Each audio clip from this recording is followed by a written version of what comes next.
Good Time Gal. Hello, and welcome to another episode of Good Time Gal. I'm your host, Caitlin Peluffo. Thank you so much for tuning in. Wow, what an episode we have today. It's a long one, but it's very fun, very silly. It's with the wonderful Greg Stone. He is super funny, super nice, and very generous, kind man. Can't say enough good things about him. He's a splendid man. He has a fantastic podcast called the Rad Dude Cast. Check that out if you like what you hear, I would say. I'll be honest, it takes us a little bit to get going, but we find it, and it's so much fun. And in honor of Greg and everything he stands for, I'm just going to leave it all in because that's what he wants, and I guess we're just going to do that. So enjoy this too long podcast. And of course, please follow the pod at Good Time Gal Pod on Instagram. Follow me on Instagram at Caitlin Peluffo. Twitter as well, TikTok, whatever your preference is. I'm probably on it in one way, shape, or form, except for OnlyFans. But give me another month of this hell and it might happen. Anywho, thanks so much for listening. Please rate, review, subscribe, tell a friend. But mostly, please enjoy this episode. I love the shit out of you. And have a wonderful Wednesday, Thursday, Friday. I don't know when you listen to this. I just want you to be happy. Okay? Choose happiness. Goodbye. We're like pretty crazy about COVID. Sorry, we're doing this outside. Why are you? No, don't apologize. I love getting some sun. I have a backyard in my apartment, and that's where we do it. Yeah, we just grew a lawn here. It's very nice. It's beautiful. You have a umbrella. very nice lawn. You have a very nice umbrella that you are terrified of. Yeah, her brother gave it to me from his backyard, but like I'm pretty sure the wind is gonna like scoop it up and blow it into the street. We have the sand thing on it, but Yeah. when the wind comes, I just take it down. Really? I don't take it down. I retract it. Well, if it's retracted, then you're fine. Yeah, but like right now, it's very nice because there's no wind. But I bought a projector on Amazon. Are we recording? Yeah, we're recording. All right. Well, welcome, Greg Stone. Oh, thanks. No, I meant like this.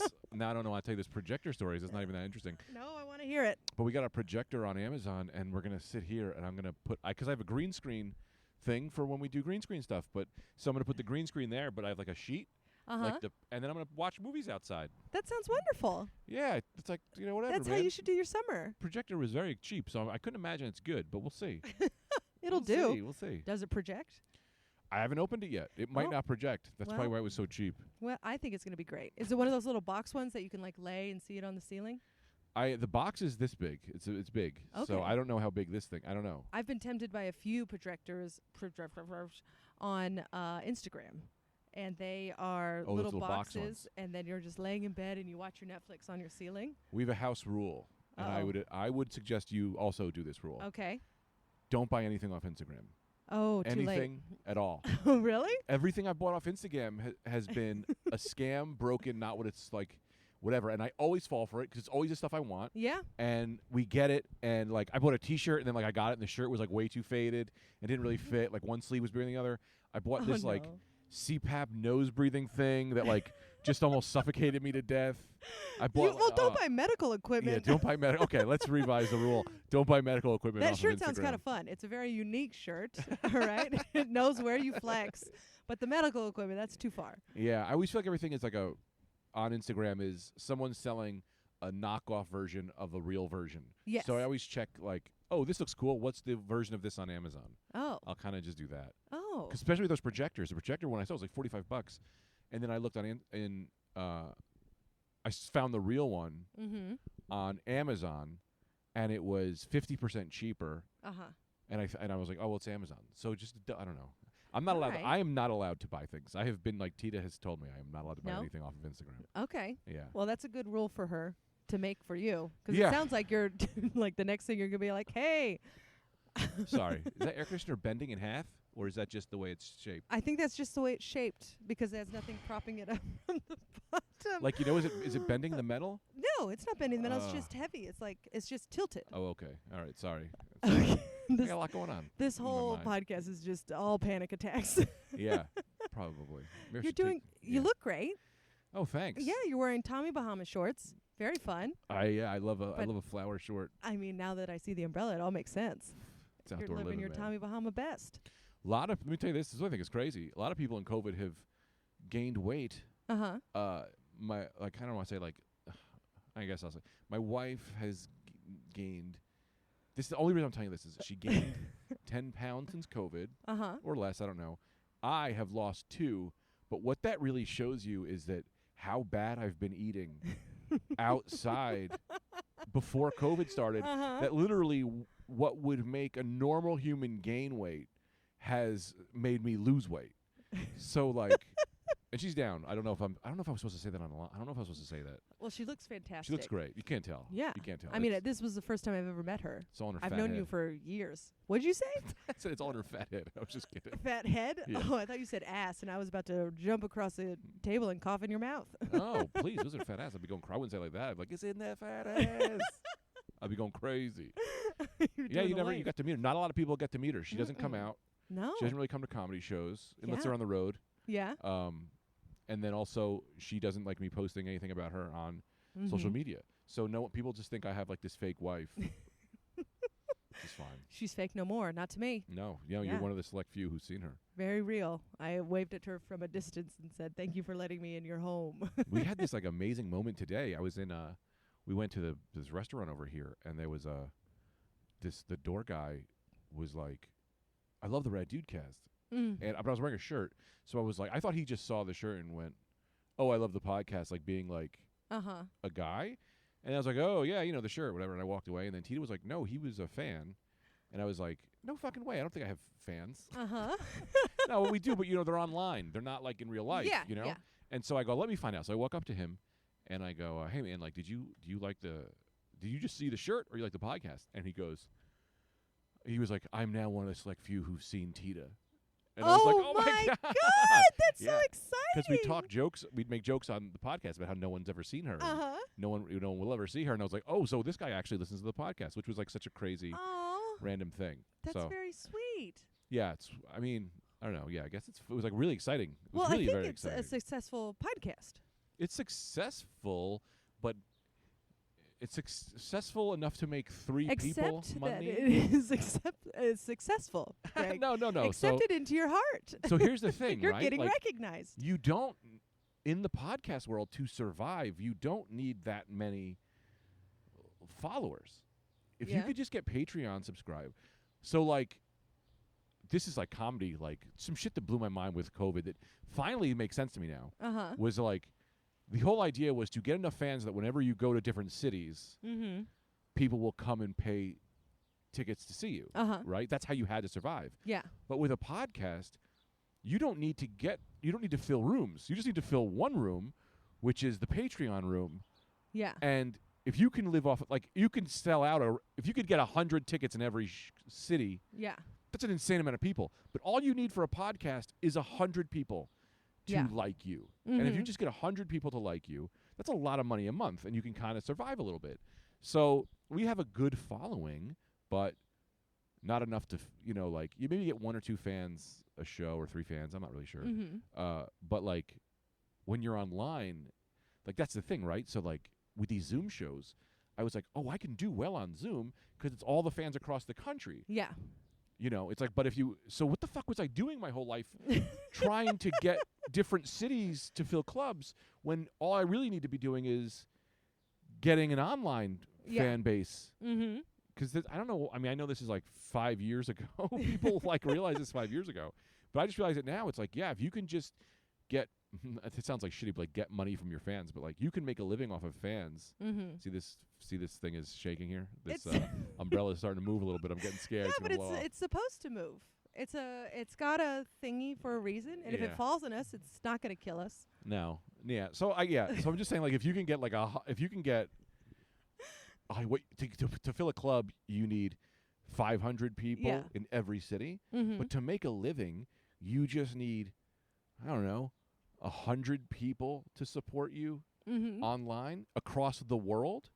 You know what I mean? It's way easier to get those than it is to fill comedy rooms. Yeah. Also, I just look online, I see all the people that have who, not to sound whatever, but oh, you're not very funny, and you have so many more Oh, yeah. Instagram followers and Twitter Yeah, followers. of And course. everyone does. Everyone is doing better on social media than me, which is okay. Yeah. Oh, Oh, me too. I'm here. Well, you see my you want to make a setup. bet? You want to make a bet? Let's see who's doing better, you or me. I bet you are. I bet you are. This is What are we going, Twitter or Instagram? Instagram. You don't have to pull yours out. I'll look at both of ours. You look at both? You're that fast? All right. You Like- got quick thumbs. Also, but I'm not one of these guys who people. I always see people say things like, "Oh, I lost 20 followers today." It's like I have no idea how many followers I have. I have no idea how many I'm losing. Yeah. That's such a crazy way to live your life. That you're Yeah. like gonna worry seems about like it what would you say. Hurt your heart every time. Whoa! I and it just would- got one. Oh. It just went to 2 to 3. Okay, 4893, and then let's look you up. You're at 4893. You're already more than me. 4893. I'm at Not by much, and I got 15 years in comedy over you. Don't worry. I've only been doing this since the towers went down. Christ.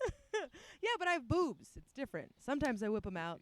Yeah. I feel like having boobs in comedy on Instagram is a big You can plus. come up with whatever excuse you want. Yeah. None of that's real. And it's not. It's not 'cause you have boob. I mean, sure. I also wear these shirts, but still, they yeah. are boobs. Your soccer. Just to Yeah, paint but a it's not picture, the I'm wearing a boobs. soccer shirt. Can we talk about something? Let's get a woman's opinion on this. Oh. You're not a woman's opinion. You're Caitlin's opinion. But No. I am a woman, and then I am Caitlin. yeah. This thing is shaking, dude. This umbrella's making Greg very nervous. This thing is going to fly off and we're going to kill a kid. No, this isn't nearly a busy enough street to kill anybody. Yeah, and also it's not that windy. No. So I post these things. You tell me what you think. Okay. Maybe because I don't want to sound like an asshole. But I got so mad today. I saw some girl posted something on Instagram that was just like body positive, and it was just like a half-naked photo of her, and she's like clearly in shape. Yeah. And you're like, that's not what you're doing. Yeah. Right? Right? Am I crazy? Like, I don't want to be an asshole, but it's like, that's not what you're doing. Yeah. You're not supporting your body. You know what posting a half-naked picture of you will do on Instagram. Yes. And you're using the excuse that it's like, hey, I'm now proud of my body. It's like, yes.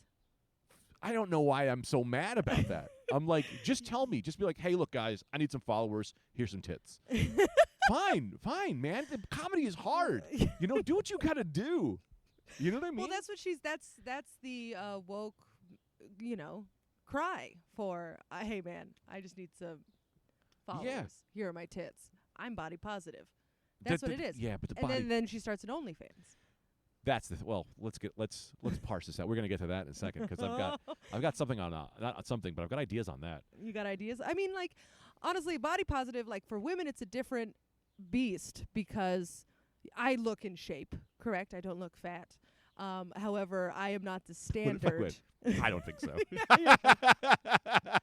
Like, oh, really? Ooh, No, Miss just kidding. Confidence No, but of over course. here. Yeah, of course. But I am not obese. I am not. But if I were to post something on body positivity, it would be like, oh yeah, she is, because she's body positive, because I am not the norm of like the skinny That's size 2. what I'm fine with. If I How posted big a is picture, this woman? not big enough is what I'm saying. If she was over 120 pounds, I would say okay. fine, positive. Like if I posted a picture, I'd be like positive. Like I think you have to have. Look, I think everyone has shame in their body.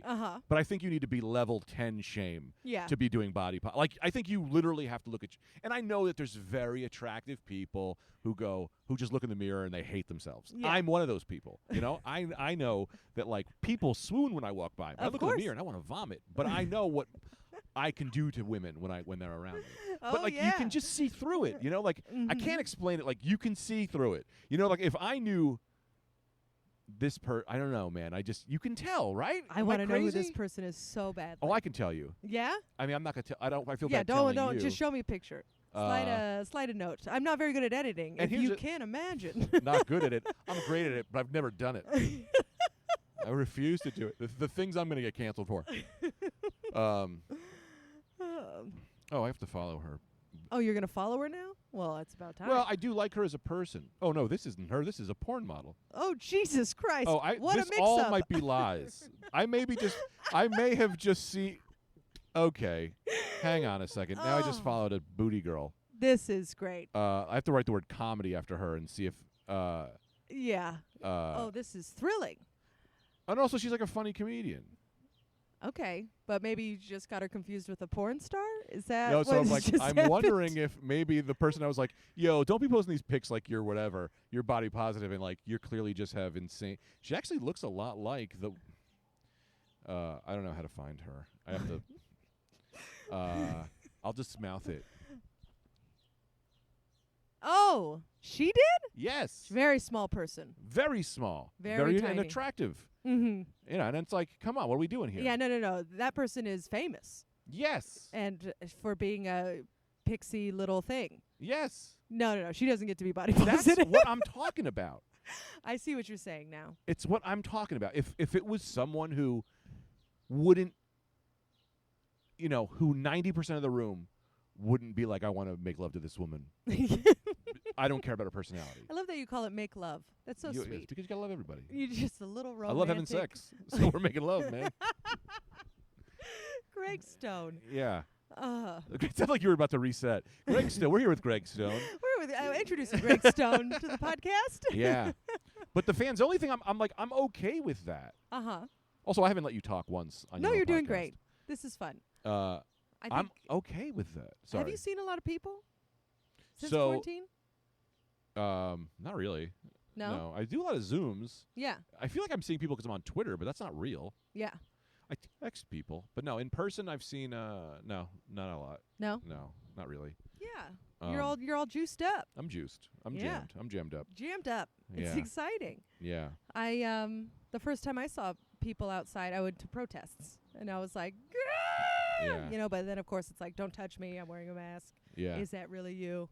It's all fun. But that's the problem with this thing. It's like it's not so much like I've done a few shows now, Mm-hmm. but they've all been outside, and everyone's like, you're staying 6 feet. But but what people do, and friends that bothers me is they'll be like, yeah, we're staying distant, but then they walk up to you and then they take their mask off or they pull their mask down, and you're like, I don't want to have to be the guy who's like, hey man, put your fucking mask on. Yeah. Because now you sound like a weenie. Yeah. You know what I mean? And like, A weenie. I don't want to be the weenie. I did a show last night up in Binghamton, and they had 17 tables. They were more than 6 feet apart.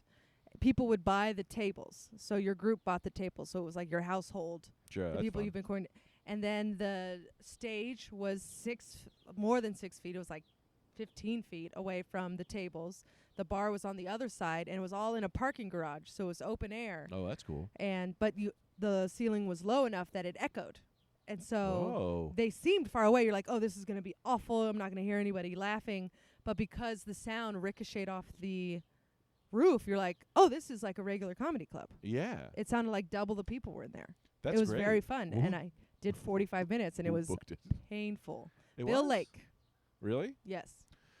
I did one for Soul Joel yesterday. What's Soul Joel? You know Soul Joel Productions? Man, Soul Joel's a guy who's been booking shows since I started comedy when the Twin Towers were up. Yeah. And what's crazy, and I'm not sure if you've had this experience in comedy, but when you first start doing comedy, you meet people and you're like, this booker is a piece of shit. Uh-huh. And then you meet more people in comedy, and then you go back to these people and go, no, he was just like new and excited and didn't know how to do it. He's a good guy. Yeah. The other people I've met, Yeah. like you meet such pieces of shit in comedy that you go like I should have never judged him. Yeah. He just didn't kind of know what he was doing in the beginning. And now he's like just like a sweet guy who Yeah. books shows, but like you never have to worry about him not paying you, raping you, or insulting you in front of people. Oh, that's you know what I mean? great. Like he's like a sweet guy.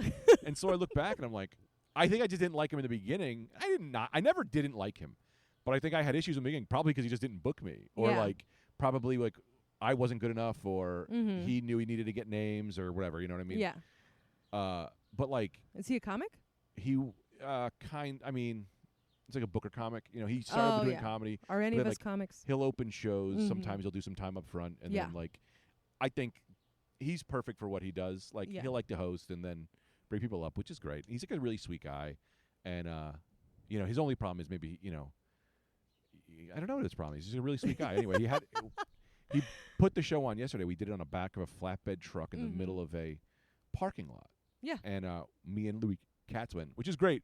About comedy now is now I'll open for anybody Yeah. and I'll do anything because it's like, Yeah. yeah, I don't care. Like, you want to? I'll open for my friends because I'm just happy to do comedy, and Yeah. we're getting unemployment and everything's fucked. So who gives a shit? Yeah, exactly. So I went with Louis. We get to the place. We look at it, and we both look at each other like, you want to just drive home? Like, we drove 3 hours. Like, let's just go. I don't think I want to do this. He's like, I don't think I want to do this either. Then we did it, and it was like so much fun. The crowd was so happy to be there. And, wonderful. So that was fun. But anyway, the Binghamton thing sounds. Yeah, it was great. I'll give you the info. Yeah. Yeah. I'll help you book it, baby. I literally posted that picture and like 3 comics hit me up and were like, hey, who books that? Yeah. I got to get out of here. But it makes sense. I mean, you got to go. So I want to talk about this fans only thing. Okay. Because this is crazy. Now, I don't know any. I've heard there are comedians who are doing it. Yes. Which I don't actually know any. I do know a few. Oh, really? Yep. Are you okay with saying that, or is that a private thing? Oh, I feel like it's promoting. Yeah. I know a few people who have it. Yeah. And they just show the boobs? It's different for each one. So that's what I love. See, that's the thing that gets me, right? Because it's like, look, all right, let's get into this. One, I think it's great that it's like, you would go on Instagram and you'd be like, damn, I love to see this woman naked. It's like, well, now you can, right? But with the fans only thing, it's like, hey, listen, show some respect to people who are in pornography. All right? These people are out there hustling, putting things in their body, going crazy, respecting the craft. And now comedians want to show up, and they're like, hey, I'll show you a picture of a thong for $15 a month. Respect the art, man. Who do you think you are? The porn stars, they're doing shit. You know, they're putting their lives out there. Yeah. And now you're just like, hey, I'm a comedian, want to see a thong? Well, how much? Because you can't charge more than $15. Well, that's the thing with the porn stars. The illusion is gone. You see everything you want to see right away. With a comedian, you get to know them. You fall in love with their personality, and you're like, oh, I wish I could see those titties. And now you can, and that's why you pay $15 a month. It's a good analogy, but I don't think the comedians you're talking about are people that I've fallen in love with or want to. They're just people I might randomly see. We don't want to see any comedians. We're like, no, please keep that on. Please leave that up. But, and I've heard some boys do it, too. Dude, if I did fans only, let me tell you, $3 a month, I'm jerking off into the camera. No, you're not. I'm putting things up my I'm giving you the full show. If I'm going into the business, I'm going into the business. I'm getting fucked by a guy live every night. I'm competing with the best of the best. When I got into comedy, I said I want to be the best. If I'm getting into the porn, I'm going to be one of the best. I admire that. Why? That's dedication. Yeah, I'm going in. I'm going in if I'm going in. Who's going to be your fella? I don't know that I have a choice. You know, it'd have to be people. I'll put out the application, and then they got to see who applies, and I'll talk. Anthony? No friends like that, because. Who would you want to do it? Who's your ideal? If it was a movie star. This is what sucks about me is I don't want to have sex with a man. But I would love to want to. You know what I mean? Like, because when I get to that point, it's always like, oh, it definitely have to be a very, very gay. Like, I like my women to look as close like to men. You know, I like a woman who's like built and strong and looks, and I like my men to look as close to women. You like androgynous? Not androgynous. I like to say delicate. Delicate. I like a real delicate man, but a strong woman. Yeah. You toe that line. Yeah, I want if they were to fight each other, I want to be like, we don't know who's gonna win. Yeah. This strong ass man or the woman. Or this dainty ass boy. Or this dainty ass boy. But I guess I don't know, he's pretty dainty. Probably the woman. I probably would want. Yeah. But then again, if she's that strong, she might be a little too far from me. No, because there's still titties under there. No, because sometimes, when you see like a strong woman, I'm not into like bodybuilder. Oh, yes. But I'm into the level right before that. Okay. Whatever. So I still like some. Someone who decides to go to the Titan Games, but not Titan Games. Yes. So I like the American Gladiator contender. Yes. Not the American Gladiator. I think that's the same joke you just made. That's the exact with same an joke. older reference. Yes. Yeah, for my people out there. Oh, that's beautiful. Yeah. For that gray beard. Yeah, they did this in what I thought was cool. They did there's a video game, Last of Us 2. Did you hear this Yes, my game? boyfriend is playing it right now. How far is he? Did he get to the Are you watching him play? I just watched him play because I was holding our new cat. Nice. And he was the girl who killed Joel. Right. Now he was playing her, and he was like, I want her to die, and he was mad about it. He's going to fall in love with it. Dude, the game is so good. Oh, okay. I'll so tell good. him. But her in that game was crazy because it was like the first time I've seen like a female protagonist Uh-huh. who is jacked. Like the girl is Ellie, the first girl you play as, is kind of like, she looks kind of like Juno. Looks like the girl looks like Ellen Page. Oh, okay. You know, like dainty, little cute, like a cute girl, right? But then you play as the other girl. I want to say her name is Amber or something. I can't think of her name right now. But she is like chiseled chin, jacked girl. She even gets naked in it, or she's like clearly ripped, and you go, yes, this is what a female in the apocalypse who was seeking revenge would look like. She would dedicate her life to revenge. She's gonna fucking work out and have a huge body, but we always put females to be like these, like, you know, I mean, Scarlett Johansson. Yeah. She's beautiful and she's great, but is that what your soldier No. female is going to look like? Probably not. No, because we're still trying to sell sex. Yes. Which I get it. I want to buy sex. We're talking about fans only. But it was kind of cool to see them do that in this game. Yeah. And then you kind of like opened up to a different type of girl. We've been opened up to a lot of different females in the past years with bigger women. Women being getting thicker, which I've liked. You notice that? Women being getting thicker. Big fan of thick women, huh? Yeah. No, but like, you know, it wasn't what it was 10 years ago. No. Thick is in right now. Yeah. People can be a size 8 and still be famous. I don't know what that means, but that sounds great. But if like Lizzo and like you know, there's types. There are all Lizzo doesn't really count because music doesn't count. For Music. Oh well, it's a different talent. Yeah. Is that what you mean? Yeah, I think. Well, that, everything like, is a different talent. Yeah, I mean, you can music and comedy. Music counts more than comedy. Yeah. Although comedy's changing. No, like comedy, Roseanne Barr used to be like, you can just be whatever you want. Queen of if you're thick. funny. You know what I mean? I Queen feel of thick, Queen of ugly. You know, like she was not. That was not an attractive woman. No. By if you're taking a general consensus of what people think. Well, but same yeah, with in this even game. anyway. I was saying within this game, you play as this like really ripped woman, and it's kind of cool. It's like that's what Wonder Woman would look like. Yeah, if it was actually accurate. Gal Gadot is Wonder Woman is like. Well, she is tall. Wonder Woman is an Amazonian. She's like a fucking barbarian. Yeah. You know what I mean? Like you're not gonna be a supermodel. Yeah. You're fighting Superman?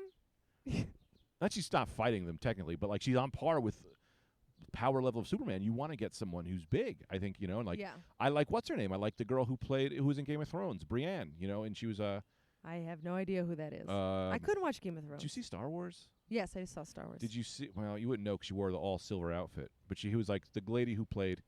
Anyway, she's like a 6'8" blonde woman who is just like she's like a strong-looking woman and not like the classic dainty. You see what I'm saying with all this? I don't know. See what you're saying. I can't tell if you're hating me for anything I'm saying. I don't hate you, not even a little bit. This podcast is about drinking. Were we supposed to be drinking? No. Jesus supposed Christ. to be talking about drunk stories. Oh, but I'm God. also a terrible host, so I haven't told you about that. Are you a terrible host or are you a great host because you listen? Okay, well maybe I'm listening. Yeah. But also I don't know how to be like natural pivot. So what have you been doing? Drinking, quarantine, life, drink, face. Yeah, I don't drink as much anymore. Okay, that's the end of the podcast. I'll see ya. No, I mean, because I was afraid I was just going to get become an alcoholic in quarantine. Yeah. I'm at an age which I love, which is my tolerance is super low again. I'll have 2 beers and I have a fucking blast. You've been getting high, haven't you? Yeah, I'm more of a weed guy now. Yeah. So I'm in a weed stage of my life. And I think I'm coming to a slow end on that. I know, it's hard. It's hard for the podcast to get the laugh because the umbrella was starting to swing a little bit. I got scared. You can ask me any questions about drinking. I don't know. Any questions? I don't know. I feel like if you want to get us back on track. Well, I mean, it's already off the rails, but that's okay. Yeah. I've been enjoying myself. Oh, good. Yes, it's been lovely. So you don't drink it much anymore, but you used to drink. Yeah, I still am a drinker. I still like drinking. I just like I like drinking with other people. And my wife isn't a big drinker, so like I'm not just gonna get hammered and look at her. You know. Like I had a mimosa today and I loved it. And I like to get a little buzz, so I just start. I'm funnier when I'm not hammered. Yeah. Because I'm sharper. Mm-hmm. And I like being funny. But a little, like a beer or two, will take the nerves away enough and not fuck me up to get where I'm not pinnacle of funny. Yeah. You know what I mean? But yeah, I also have been taking a lot of, I've been getting high a lot. And that's the best. What is the thing you do on Instagram on Fridays? Oh, Friday Night Greg. That kind of ended, but I'm bringing it back. Well, I would just get drunk on Fridays, and then I would go live. So yeah, I am still drinking. I do a show where I just get hammered every Friday. But we haven't done it in like 3 weeks. I gotta bring it back. You just Friday get Night hammered? Greg. I would just get hammered at 11 o'clock at night. Okay. And go live and do a talk show where I was hammered. And would you bring people on? Or? Yeah, and then most of those people were already too hammered already because it was the beginning of COVID when everyone was just getting hammered by themselves. Yeah. So we had people come on and they would just be drunk. Uh-huh. And they would be screaming. It was so much fun. I'm gonna do it again. It's hard at 11 o'clock at night. Yeah. To go live, because you're already too drunk already. You have to remember to do it. Yeah. Yeah, that's the tricky part. Yeah. So. Where are you from? You're from Jersey, right? Yeah. And where did you went to school in Jersey? Like grammar school? No, college. I guess I did a few semesters at community college, and I did like a semester at William Patterson, but I wasn't really I couldn't get past algebra, so Really? I was like, what the fuck am I doing here? I want to be a comedian. You do that young? I graduated high school in 2000. Yeah. And I always wanted to be a comedian. I wanted to be a comedian since I was 2. I wanted to be a comedian. My mom told me a story, and I was like, when I was a little kid, I walked upstairs and I said, she's like, what do you want to be when you grow up? And I said, I want to be a communist. And she was like, what are you talking about? And then saw me watching Gallagher, and she goes, oh, you mean comedian? Like, I've always wanted to be a comedian. Mm-hmm. Never thought it was a real thing that you can do. Mm-hmm. Went to Stand Up New York on our, I want to say, it's hard for me to really remember, but I think it might have been like when we were graduating high school. We did like a stand-up show. And we went, and I just asked the host. I was like, not the door guy host, not the host of the show. Mm-hmm. And I was like, how do I do comedy? And they went, hey, talk to this guy. And it was this guy, Bob DeBono, who did bringer shows. Yeah. And he was like, if you bring 10 friends, you can do stand-up. And then I brought 10 friends, and I ran the light by 45 minutes. Are you serious? No, I ran the light by 12 minutes. Oh, my God. I had no idea. No one even told me what a light was. I didn't know there was, I didn't know any of the things you know about comedy. Yeah. I didn't know that, how much time you got. I didn't have an internal clock. I didn't think to time myself. Did you have jokes? What's your definition of jokes? Did I have talking points? Yeah. I'll tell you 2 things. I had 2 things. I had talking points, and I was hilarious because I'm a maniac. So I was up there screaming, and, people were laughing, and I wrote down every single thing that I thought was funny. So I had a set list of, 55 topics to talk about. I didn't know how long 10 minutes was. I was like, I wrote 55 topics down. I think I've told you the story before, but my dad did stand up before me, and he goes, Greg, you're going to love comedy. Because my dad would also take me to comedy clubs. My dad worked at Bananas in New Jersey.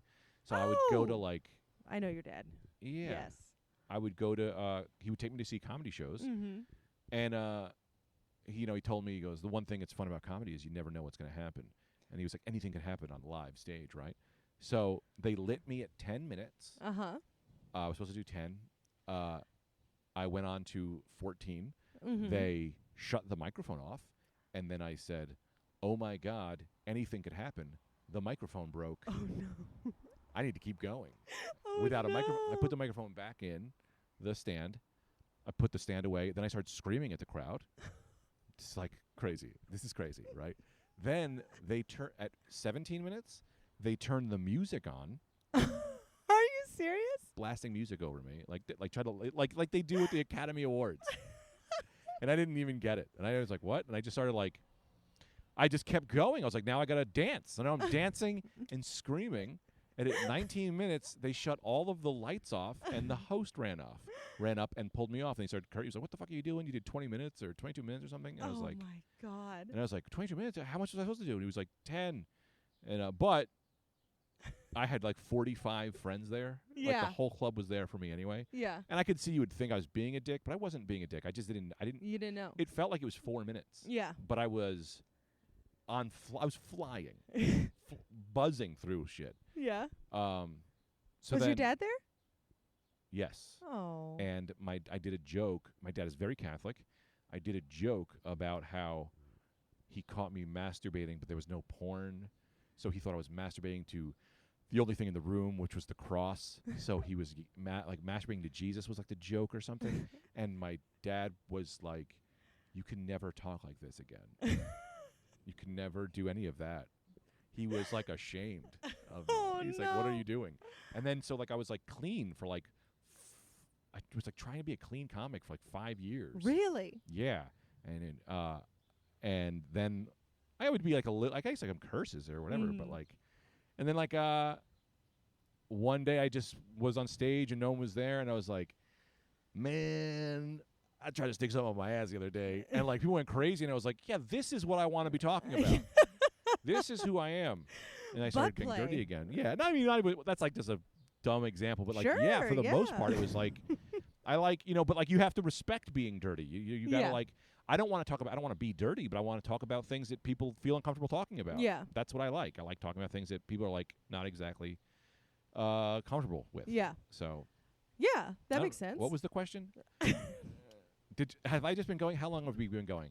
This has been 34 minutes of me nonstop with zero question. You asked me a question. What do you drink? Here's the first time I did stand up. I don't stop.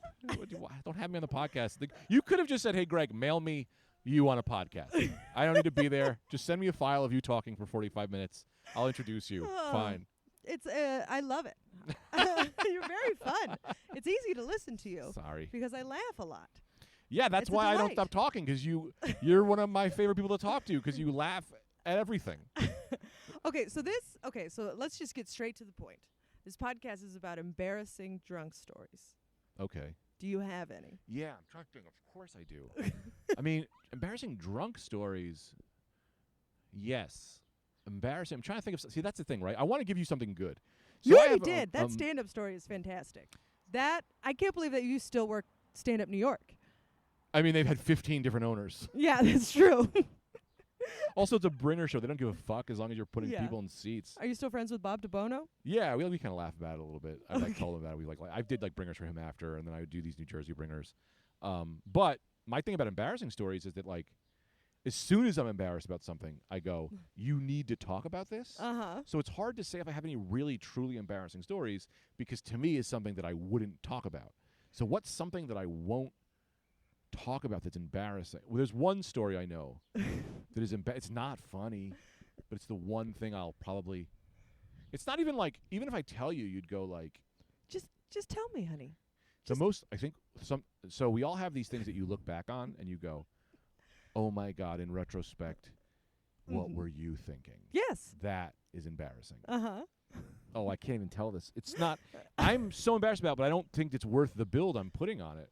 Oh, well, I can't wait to hear it. My wife, I never know what to get her, and she is into, I wanted to get her some nice clothes. Okay. I was freaking, I wanted to get her some nice shoes.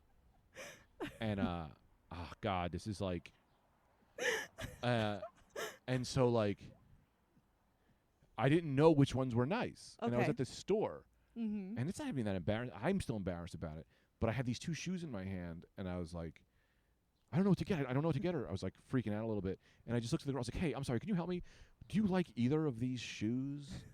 And she went, "Oh, what? No, get away from me." Like, she freaked and ran away. Like, it's not that embarrassing. As I say it out loud, it's like, nah, it's okay to ask people. Yeah, it's okay, people. It's okay to ask people what they think. Clearly, she took that as I'm some freak with a shoe fetish who approached her about it. Oh. And then, like, kind of ran away. And then I put the shoes down, and I never left. See, it's not even that embarrassing, but I still think about her face. Her face looking at me like, why would you ask me about shoes? They were like sexy shoes. The shoes were a little too sexy, I think. They weren't sneakers. They were like high heel type shoes. I was like, which one do I get for my wife? I don't know. And then the lady was like, "Get out of here, you freak." I was like, "I don't even have a foot fetish. I just wanted to get her some nice shoes." Also, my wife would have never worn them. She doesn't wear high heels. And like, I love her for that. She's like, we're comfort people here, and I'm not doing that. Were you drunk? No, I wasn't drunk, but I'm embarrassed. Now I'm embarrassed again. Oh, an embarrassing drunk story. I know that's what you asked. But I don't want to embarrass when I'm drunk. I'm trying to think. Have you ever done something ridiculous? Well, my favorite story, which I bring up to you all the time, Please tell. is what could have been a nightmare, which was when I was definitely drunk a little bit when I first met Steve. I know I brought this a million times, but it was just so funny that I was like, that's so funny. But I was like, I hit it. You were like, you're gonna love Steve, and I was like, I did. I met you first. We were friends first, and then I did love Steve. He was great. And then I was like, hey, when you guys have sex tonight, have him scream my name. And you went, no. And I was like, what? Because the joke was that Steve would scream my name because I wanted to have sex with Steve. Right? But you heard you wanted me to have you scream my name, which thank God I went, whoa, whoa, whoa, whoa. What did you hear? Because you then said that, and I went, that is not what I said. This is not an adultery podcast. But I wonder how many of those things I have just laying around in the world that women are walking around with in their head. No, I took it as you wanting him to scream your name, and so therefore I was you. That's the joke. That's not how you took it, though. You took it as have him scream my name so that he is me.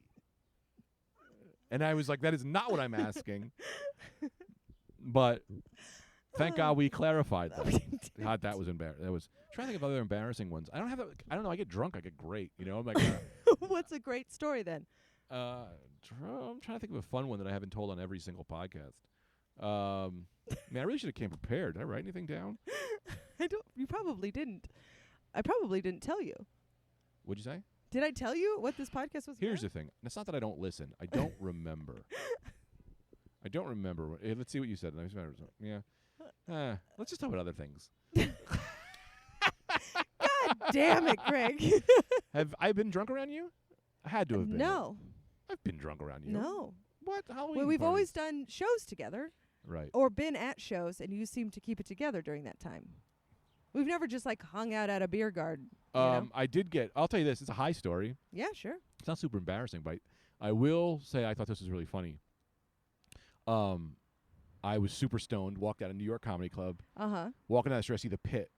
And it was like, I was like, I am so high. And I was like, I want to watch improv. Oh, no.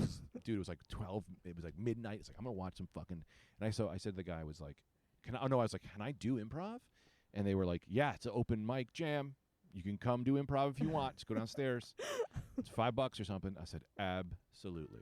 Right? I sit there, and they're all doing improv. And look, I love improv. I actually think good improv is fun. Good improv is fantastic. But this is open mic improv. Okay. So this is bad improv. And I'm watching someone go up there, and he's like, I'm a dick. Put me in, like, just put me inside. Like, they're just doing the worst improv ever. And I'm super high, and I went, no fucking way. I am not doing this. I'm just going to watch it and laugh.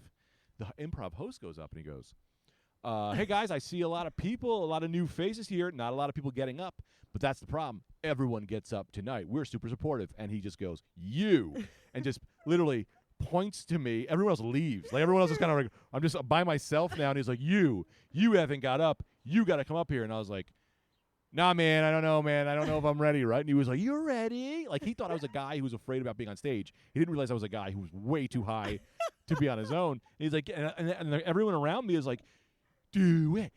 Like, they're trying to amp me up. I'm like, no, right? So I'm like, he's like, you got to get up here. We're not doing the show till you get up here. And I'm like, oh, man, right? So I go on stage, and I'm like, all right, I'm not going in. I'll just stand against the back wall, and I'll let them do improv, and I'm not doing anything. I stand against the wall, and the guy, like 3 minutes in, the guy looks at me, he goes, you haven't gone in. You're going in, right? He pushes me in, and I just went on stage, and I went, I'm just a guy who got too high and is now doing improv. And then someone else runs out, and they go, I'm just a guy who got too high, and I'm a carpenter, saw.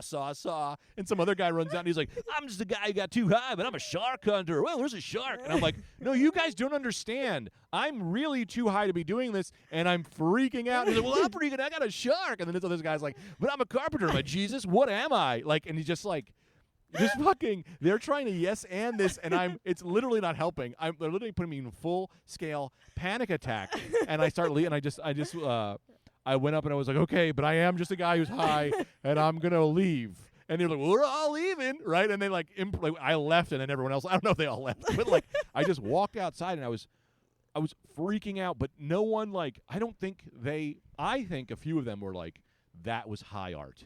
That guy wasn't high. He's one of the greatest improvisers we've ever seen.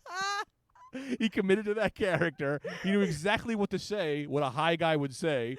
Oh, and the next part, I forgot this major part was, this is another day. Sorry, I'm skipping around stories. When I first started I did improv. When I moved to New York, I started doing improv with Anthony, and we would do these improv jams. Mm-hmm. And I got so fucking drunk that I get called on. I was like too drunk to be on stage. I go on stage, and I just remember as I'm walking, the floor started to raise to my face. I wasn't falling, but it was as if the floor was coming to me, and I hear, "Oh my God!"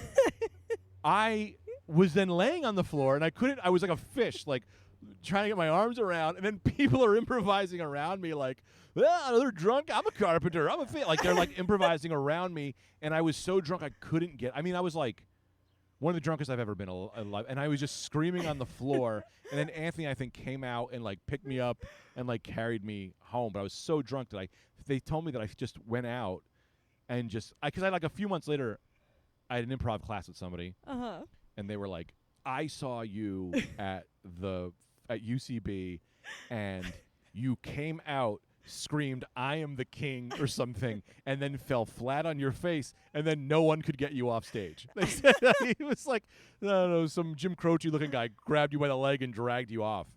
But like, that was pretty drunk for that. That was like 10 years ago, almost 12 years ago. But yeah. I also get drunk. I have so many drunk stories, but I don't want to tell the ones I've told so much. I don't want to like do bits on your podcast. You can do bits. No, I What's prefer your favorite? What's your favorite one?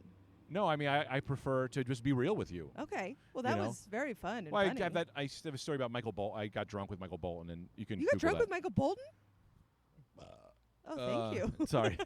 Don't worry. He turned his head. Yeah, I turned. I got off mic. Yeah, it was very nice. Yeah, I think I told you this Michael story. Bolton, the singer. Well, I don't know if I got. I don't know if. The body positive singer, Michael Bolton. Michael Bolton. Yeah, I told you. You don't know this story? No, I don't know this story. I can show you a picture of it. It was like one of the first times I ever drank. You were young? Well, I didn't drink till I was like 27 or What? 28. I was straight edge. I was in straight edge hardcore music. So wait, I'm very confused about this UCB thing. Then you being shit-faced At UCB? You were 27 when you started doing UCB? No. The Michael Bolton story happened before UCB. Oh. The Michael Bolton story happened in like somewhere between 04 and 08. No, I was dating this girl Carrie, so it was way before Tita. I'm not good with times and ages. Maybe I was younger. Maybe 25. So you didn't drink until you were 27? I was straight edge, yes. So I was well past my 21st birthday. I didn't drink on my 21st birthday. Okay. So I might have been 24 to 30. 24 to 30 before I first drank. And the first time I ever drank was at I was dating this girl Carrie, and she was high up at Toys R Us, and she was a buyer, so she would pick the toys. That's some power. Toys R Us would sell. That's amazing. Yeah, so she'd bring home toys. Oh my God. It's kind of how I was like in the early days of my action figure collecting. Yeah. It was like dating the queen, you know. Yeah. I was dating this girl, and she was older than me, so I think I was like 24, and she was like 30. Okay. But she was cool. Like she was like a great human being, and like. So she was advanced in every way. Like she was more advanced at sex. She was more advanced at like life. Yeah. So we were going to this thing. It's a black tie. You had to wear like a tuxedo. It was hosted by Rosie O'Donnell. So all these celebrities were there. It was at the Marriott. It was to raise money for childhood cancer. Oh, that's very nice. Yeah, it's like a big deal. How noble of you. I didn't do anything. I just went to a free Toys R Us party with celebrities. You got dressed up. Yeah. It was in New York. We took a limo from New York, from New Jersey to New York. And we get there, and Rosie O'Donnell is hosting a thing, and Carrie looks at me, and she was like, Greg, you've never drank, but you talk about how you hate it. Yeah. You need to, you should try it. once. I'll never tell anybody.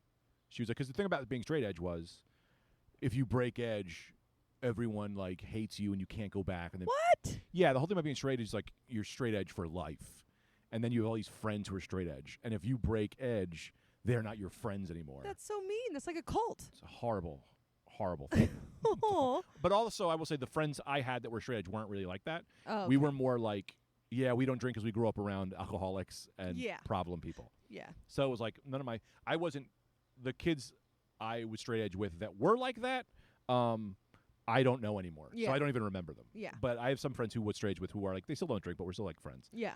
So she was like, "Look, have a drink. We won't tell anybody. You'll keep our secret. But at least if you do it, you know what you're fighting against. You can't sit here and say this thing is the worst if Yeah. you've never done it." All this at a Hypocritical. banquet. What? All this at a banquet? Well, she said it like before. Okay. She's like kind of was like setting me up. She's like, we can go and you can have a drink, and we have a limo. We'll get home safe. So we had like, I had like a Malibu Bay. I remember ordering a Malibu Bay Breeze, and then just being fucking, just passing out. Like I was like, wow, I went crazy. I've always been a super lightweight. Had a few drinks. She said my head was on the table, and then I woke up the next morning, and she's standing in front of her bed, and she's like, "What do you remember?" Oh no. What do you remember about last night? That's not good. And this is pre-digital cameras. Okay. So she had photos developed. So she woke up, went to CVS, had them developed, came back, standing in front of the bed. She's looking at me and she's like, "What do you remember about last night?" And I was like, "Something about Cabbage Patch Kids, right?" And she goes, "Yeah, every table got one in limited edition Cabbage Patch Kid. You have 8. And I'm like, "What the fuck?" And she goes, "What do you remember about Michael Bolton?" And I go, "I don't know, something about like I don't know. I don't know any of his music. I'm not really a fan." And she was like, "You're a liar. You know every song he sings." And I'm like, "What are you talking about?" And she starts showing me pictures. And I'm like, "What happened?" And she goes, "You had 3 of the girliest girl." This is back then. You're allowed to call things girly. Yeah. Back then. I won't judge you. Yeah, back She was then. like, "You had 3 of the fruitiest, the most delicious." I don't think you can say fruity though. In a way that there's fruit in the drink. I'm not talking about. Just talking about the kidding. gays. I know. So she's like, you had like 3 Malibu Bay Breezes. Yeah. And she was like, and then you just fell asleep. You fell asleep at the table. Your head was on the table. And she was like, I was fine with it. I was like, it was cool, having a good time, and nobody really cared. She was like, she wasn't really working that job anyway. Yeah. It was kind of the end of her career at that job, and she was like, I don't really care. Yeah. And you were done. And she goes, until Rosie O'Donnell got on the microphone and goes, "Ladies and gentlemen, make some noise for your musical guest, Michael Bolton," to which case you sprang to your feet.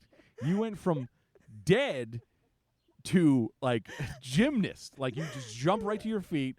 You sprinted past the New York Giants, and she said Michael Bolton started doing a song. No one gave a shit.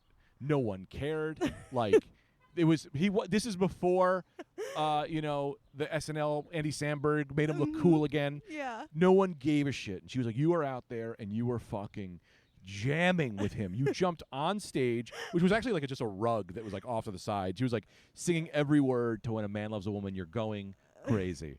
And she starts showing me more pictures. And I'm like, "Why didn't you stop me?" And she was like, "Because you brought the party to life." She was like, "You were amazing. No one gave a shit about him. And then you started singing. And then everyone got on stage and everyone was singing. But it was like you and Michael were rocking, right?" And then she shows me this picture, and it's Michael Bolton looking at me like, "Huh? Like, what is this?" And I go, "What happened here?" She goes, "Oh, well, this is when you grabbed the microphone out of his hand." So the whole time you were doing like cheek to cheek, singing around him, she was like, "But this, you grabbed the microphone out of his hand, looked at him, then looked at the crowd, and you said, 'Rock me hard and fast.' Rod Stewart," and called Michael Bolton Rod Stewart to his face. And I was like, "Jesus, oh my God, did I embarrass you?" She was like, "No." People went nuts. People were losing it. She was like, and I was like, "But then you know, like it's shitty to do to Michael Bolton. She was like, he didn't even give a shit.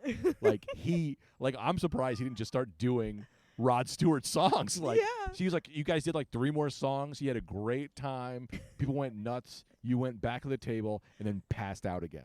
Like it was like this thing you shut off, you turned on like Bernie Lomax. Like when you play the music, you came to life, and then they stopped the music and you died. She was like, we put you in the limo. You tried to fuck me. and then I put you to bed. And now here we are. And I was like, wow. And that was like the first time I ever drank. That's an incredible first time. So you got all the Cabbage Patch Kids? So she got them. How did you get those? So I got hammered. I don't really remember. It's so fun. This is the thing. The problem with some of this stuff is stories you tell so much. The last time you told the story becomes the reality of the story. I see. And so a lot of the Cabbage Patch stuff, I don't really remember. You know, I do remember that she got that when we broke up. She kept them. She kept them, yeah. I think she gave them to people at work, because I think she brought them to work and gave them to people or something. I'm not really sure. I didn't get any. But I think I was just going from table. You know me when I guess you don't know me when I'm drunk. I'm the mayor.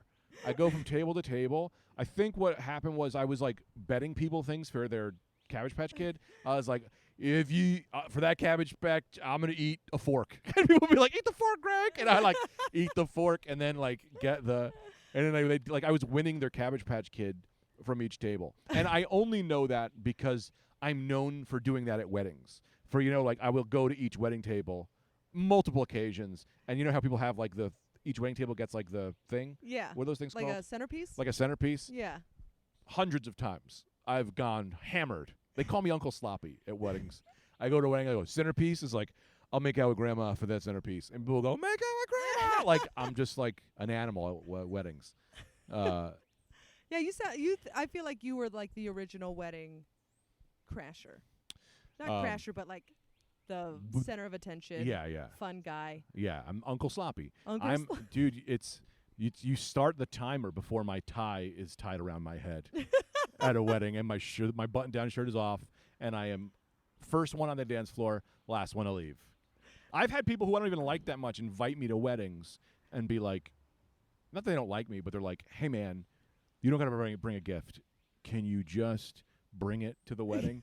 I swear to God, I think I forgot who it was. It was one of my best friend's cousins invited me to their wedding because they were afraid no one would dance. And they were like, you can hang out with Mike, but I want you to come to my wedding and just do what you did at Mike's wedding. Really? Yeah. Oh, that's sweet. That's a good way to get a free meal. Yeah.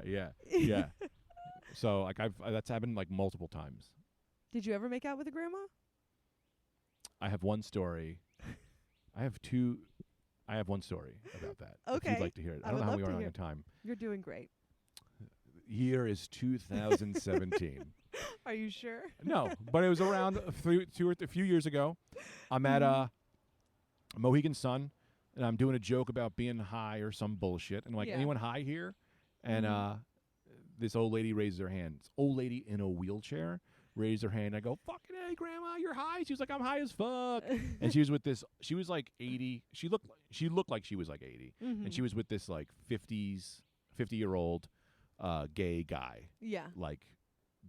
They were the fun group, right? And he was like, yeah, she's high as fuck, right? And I'm like, that's awesome. And round of applause, having a good time. I meet them after at the bar. They come up to me and they're like, hey, can we so the way she tells me, she was like, listen, I have end-stage lung cancer. I don't know if it was lung cancer. End-stage cancer. I don't remember what cancer it was. Yeah. And she was like, this is my friend. He's from California. He came out here. We're doing one last weekend. Yeah. To just have a good time before they, she goes into hospice or whatever. Yeah. And so he's pushing around in the wheelchair, and she's like, would you come get high with us in the room? And I was like, oh. Yeah, fuck yeah, I'll go get high with you in your room. Let's go get fucking high, right? And so we're in the room, and we're laughing, and we're fucking stoned. And she's like, I'm just trying to have the best time. Some shit. I don't remember what she says. And I go, I was like, I love it. You're going for it. You got to go for it. She goes, all right. Lifts herself up from the wheelchair, jumps at me, grabs me, sticks her tongue in my mouth. I fall on the fucking floor, and she's like literally trying to make out with me. I had to lift her up. And put her on. Like I lift her up, put her on. She's high out of her fucking head, laughing. Out of her head. Her whatever, her like guy over there, right? He's like, oh, I'm so sorry, blah blah blah. And I'm like, that's crazy. I'm like, I'm sorry. Like I don't know. I didn't. Yes, I didn't know. Like she kissed me. I kind of ended the kiss, like, and like. Sent her off on her way. I didn't freak out. I put her on the bed, and then I look over at him, and I'm like, "This is crazy." And he was like, "Isn't it?" And then he puts his hand on me, and he tries to go for it. I was like, "Hey man, you don't even have cancer." Just look out of here, dude. So we all started laughing, and then we left, and then we left, and I left, and I was like, "Is that cheating?"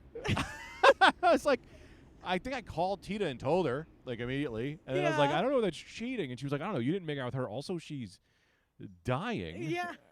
It's okay. You didn't go up to the room to get lucky. No, she was a surprise pounce. She used pounce and smooch. all of the rest of the energy she had maybe in her life to launch herself at me. That's a compliment. That is a compliment through. I told you what I do to these women. Yeah. I told you. Fans only. Join my fans only. They're feral cats around the Greg Stone. They can't help it. No, it's so funny. It's so ridiculous. Also very sweet that you were that patient and that you were willing to go up there to begin with. To hang out? Yeah. Yeah, I mean, like, it's easier for me because I'm, I don't want to sound whatever, but I'm like a bigger guy. Yeah. And these people were old people. Yeah. And like it's like, I hate to be like real, but I try not to put myself in situations where I can be tempted to cheat because I know I'm not a cheater. Yeah. But I am a very horny human being. And I'm like fine, but like when I drink, I'm not horny. So I guess when I drink, I get very flirty. Okay. And so I've been in situations a lot where I'm drunk and I'm flirting, and then a girl goes, "Yeah, okay, I'll fuck you." And then I'm like, "Oh no," because like, look, we joke about me being attractive, but the truth is like, I'm not someone you look at when you walk down the street and you go, "I want to fuck the shit out of this guy." I'm a normal human, but I'm not someone you're like. I'm not like, if you were to pick people with no personality, I'm not first on the list, and that's like, I'm not like upset about that. I do very well and did very well through personality, through making people laugh, and I think when people get to know you, then they find you attractive. I can very much relate. You get it. Yes. No, you're not like that. But a little bit. I mean, I date up because I am fun. Yes. Yes. Yes, absolutely. But I also like, we're not relying on that. No. Yeah. Yes. We're that not is relying. A great way to say it. Yeah. We're not ugly, but we don't rely on our looks. Yeah, we're not exactly. I'm not ugly, but I don't rely on that. That's Correct. not my tool. Yes. And so, I don't know why I was talking about that. The woman wants to fuck you because you were drunk and flirty. Oh, so like what'll happen is, I would get drunk, and then I'm flirting and I'm having a good time, and then like, someone's like, "Let's go home." Yeah. And I'm also an idiot. Yeah.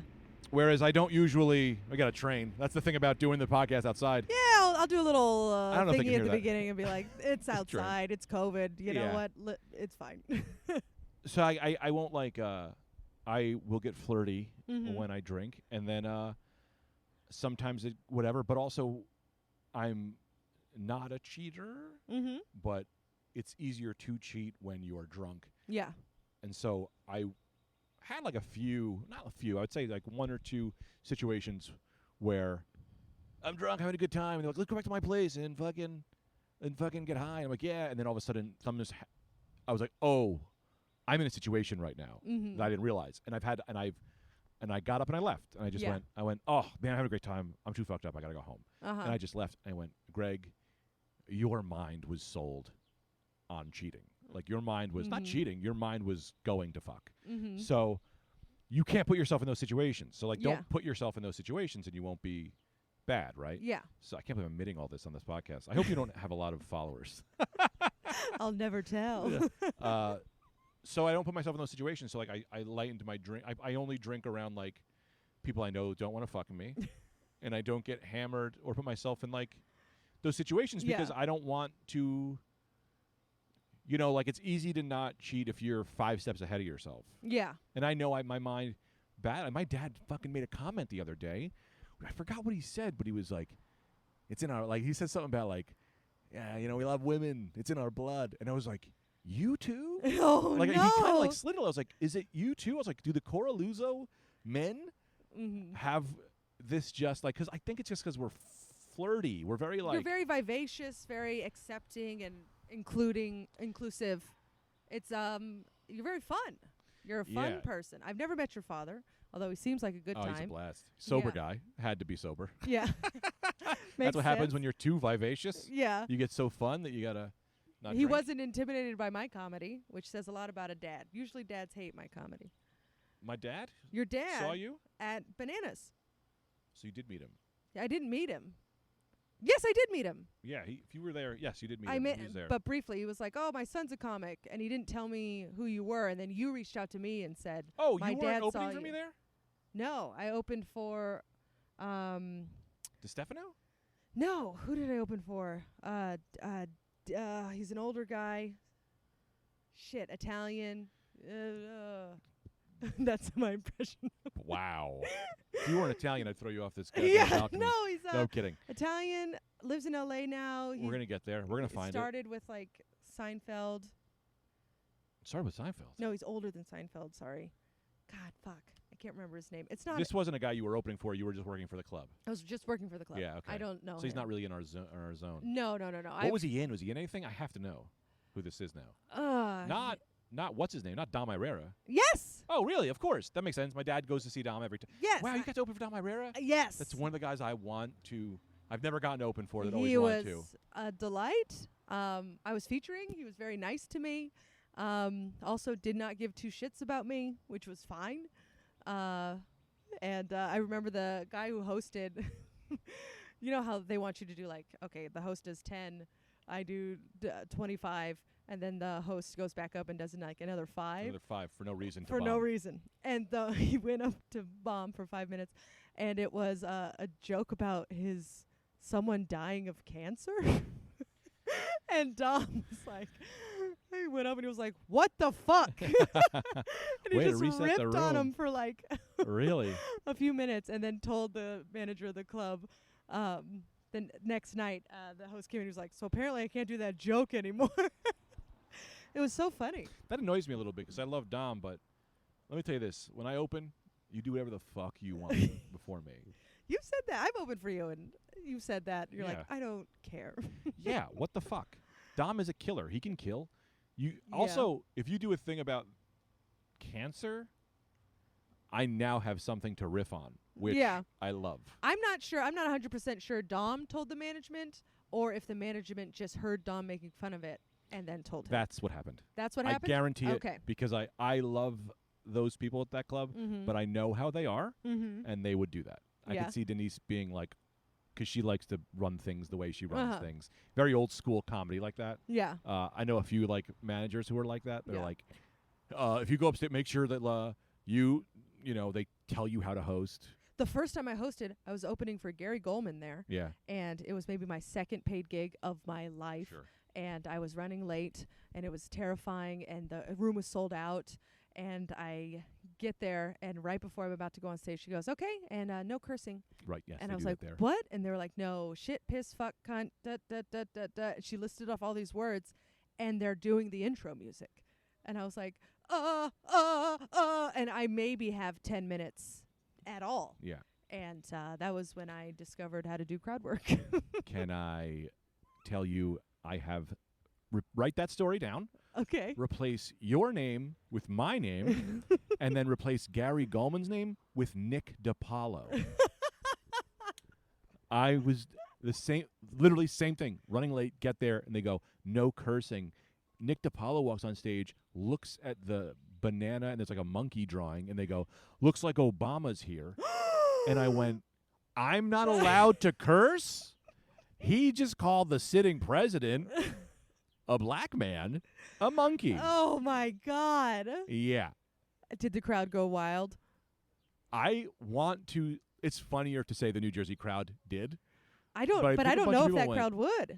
wait, what? I think people went. Yeah. It was just on the cusp Yeah. of definitely not being allowed to say that anymore. Yeah. You know what I mean? Like, I'm not saying by the cusp, but it's like, it was like, 8-ish, which is like, we're not that far out of Opie and Anthony world, the Yeah. Attitude Era, Yeah. if you will. But I think people are still like, yeah, man, that's you can't call the president a Yeah. monkey, man.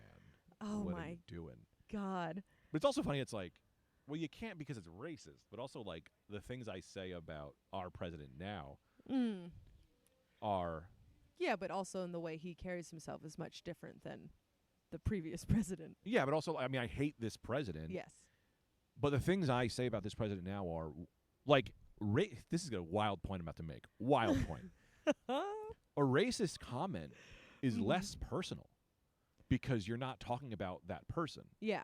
You're saying race You're and just them. basis what you see. Yeah. You didn't even go an inch within this person to find out anything about them.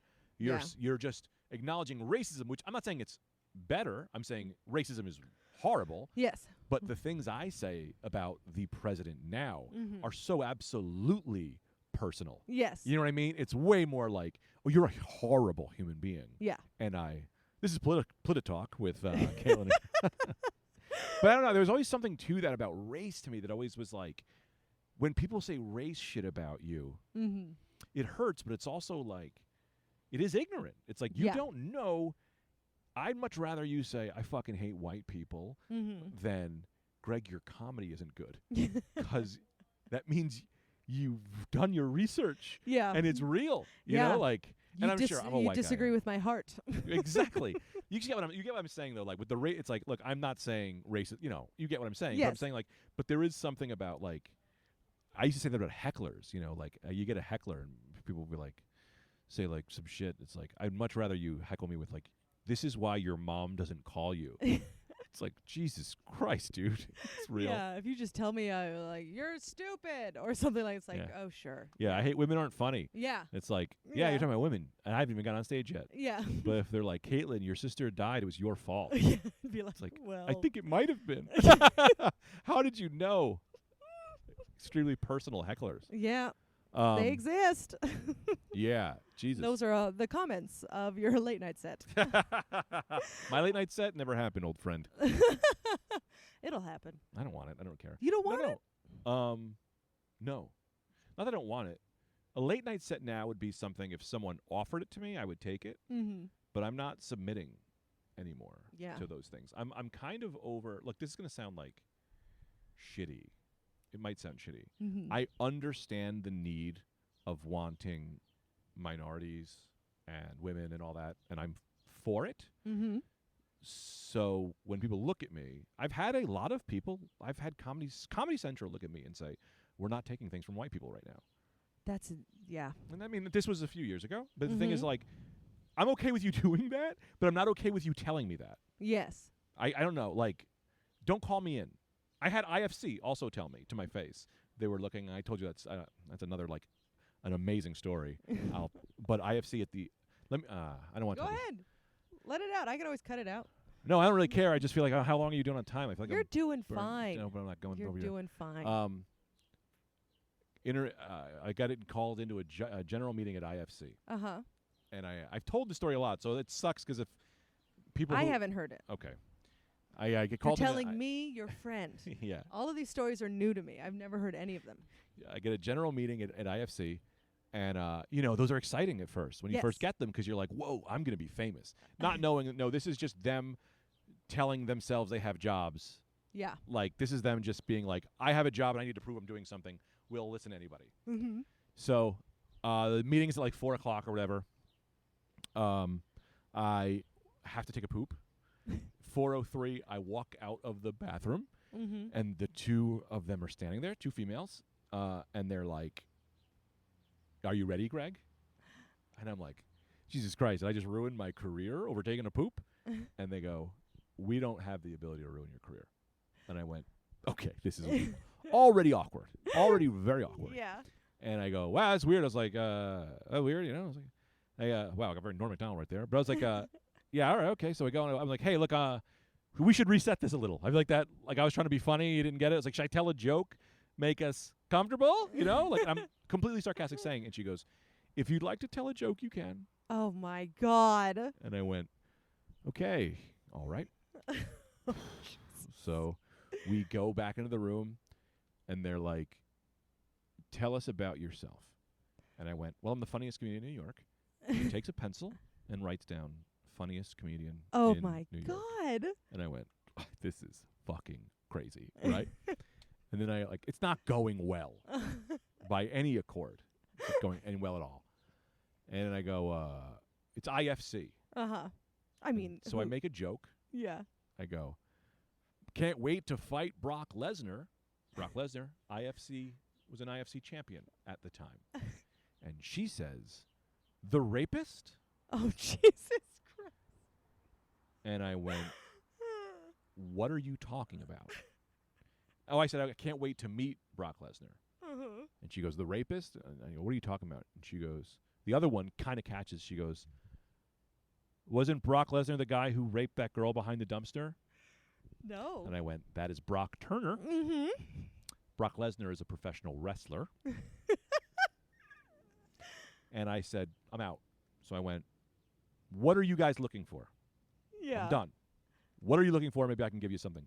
And she goes, we're looking for female creators who can write and create content for females. And I went, why am I here? Yeah. Why am I here? And they were like, oh, but we love meeting people. And I went, I was like, thank you for having me. I'm leaving. Yeah. And I walked over to the window, I opened it, and I jumped out head first. It's fucking crazy. And I was like, look, and like I'm all for, but I mean, anyway, that was the whole thing with. So you asked me about late night, and it's like, look, late night is something that's a lot of these people do to like break new young talent. Mm-hmm. I'm no longer. I don't know that I'm any longer young or new, and there's You're nothing shiny. about me that is You're special aside from the fact that I'm funny. You're a special, shiny, new, young boy. Yeah, it's fine. So I'm not aiming for late night. What I'm aiming for is to create my own shit and make my own shit. Yeah. And once I did that in my career, once I said, Comedy Central's never going to book you. Mm-hmm. None of these people are putting you on. Mm-hmm. You have to do it yourself. I've never been as happy. That's I've great. never been as happy because it's like, oh, I control me. I control my life. I have all the tools to create my own shit. Mm-hmm. You know, I have a podcast. I make money on the podcast. I'm doing pretty well. Look at this umbrella. It's a very nice umbrella. And I'll ignore the fact that you told me it was a gift earlier. It was, but we have a very rich brother-in-law. No, he's not rich. He's just a brother-in-law who has a house in New Jersey. I feel like that's rich to me. Anybody who owns a house is wealthy. Yeah. I mean. So, well, yeah. That's great. What a good realization to have. Well, yeah. Can I add one more part to that? The dream, the only thing I wanted that I was like, I want like a special or something or any of that shit. Also, people are putting special on YouTube now, which is crazy. You know, it's like, so what do I even care? Netflix? I don't give a shit. Yeah. People are putting them on YouTube. The only thing I really wanted was to work the Comedy Cellar. Mm-hmm. That was the dream for me. Yeah. It's like, I want to work the Comedy Cellar. Yeah. It was the club. I from New Jersey used to come to the city. Mm-hmm. I used to, when it was like, we would go to New York when we couldn't get tickets for the Cellar. Yeah. Well, that's like every comic's mecca, I feel like. There's like the Comedy Store in LA, and then in New York it's a Comedy Cellar. Yeah. But I think the Cellar is like all comics. This store is just LA comics. Yeah, I mean, and for me it was the crowds. That was the dream for me. That was my one goal that I was like, this is the one I'm not giving up on. Mm-hmm. So I got an audition and I did really well, and she booked me, and then stopped booking me for 6 months. Oy. And I went, it's over. I was like, this is the thing you wanted, and it's gone. And, I love Amy at New York Comedy Club, and she was booking me, and I get work there. And I was, because I was at the Cellar, I was, like, very, like, anxious. Yeah. And I would only do my A stuff there. Yeah. I was going to New York, and I was doing new stuff and having fun and having way better sets at New York Comedy Club because the pressure of that wasn't there. Yeah. So I started realizing, I was like, oh, you're a great comic. And the Comedy Cellar doesn't make you, the Comedy Cellar, TV credits, none of that makes you not a good comic. Yeah. None of it does. Mm-hmm. So even if they take everything from you, they can't take that. Yeah. And then I started like not crushing, but I started doing better at New York Comedy Club, and then SD started booking me again. Mm-hmm. And when I came back, I was destroying. Yeah. Because I know what it's like for you not to book me anymore. Yeah. And I'm okay with that. So Mhm. I don't give a shit. I'm not going to let your energy, I'm not going to let you not, when I'm on stage, this is me. Yeah. This isn't me performing for you. When I am on stage, I am renting that stage. You are watching the Greg Show for 15 minutes, Yeah. and I will not let anyone tell me how the Greg Show goes except myself. Mm-hmm. And so I started fucking destroying at the Cellar, and then I started getting booked like way more. Yeah. So it was like this weird realization in comedy was like, you kind of have to lose those things Yeah. in order to fucking finally be really like. And then COVID happened, and now I'm like, Jesus Christ. And now it's all over for everybody. And that's all over. But the 3 sets I've had that since COVID has started have all been so fun because I'm just happy to be on stage again. Did you Yeah. find that? Yes.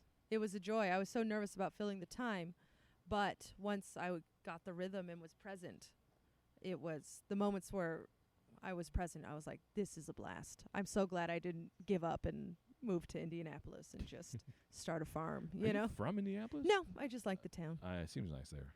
Yeah. I mean, it's Where are you from again? Sorry. San Francisco. Oh, I never think that. I always want to say Long Island, and then I want to say New Jersey.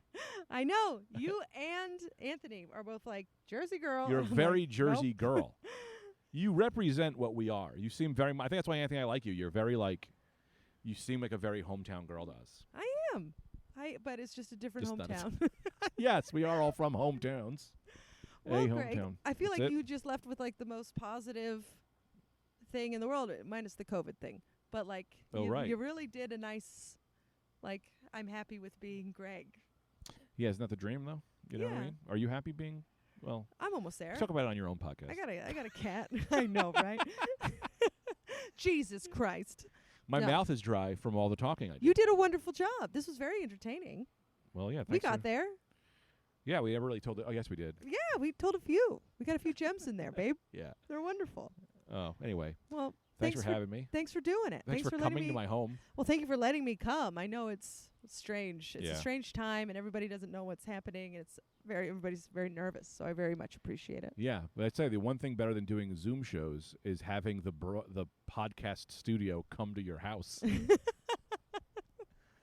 Very fun. We're gonna call this a podcast studio. Yeah.